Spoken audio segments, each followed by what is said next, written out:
taken a lot of criticism on social media for it, but my view is if you need funding to be an entrepreneur, odds are you're not an entrepreneur. Entrepreneurs make it work. When I started, I did one thing to pay for the other thing to pay for the other thing so that I could do eventually the thing I want to do. Denzel Washington says, you do what you have to do so you can do what you want to do. Yeah. If you need money to start, don't start. Because there are going to be times in your business when there's nobody there to give you money. Money is an important growth factor.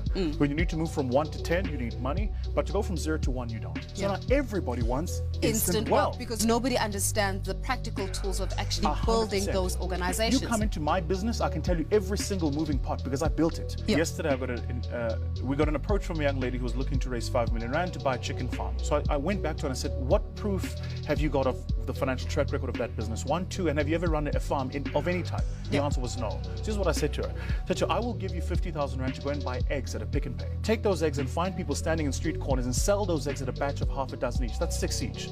So at a batch of half a dozen each, you can probably take that 50,000 to 75. Yeah. You will do this cycle iteratively until you move it from 50,000 rand to 500,000.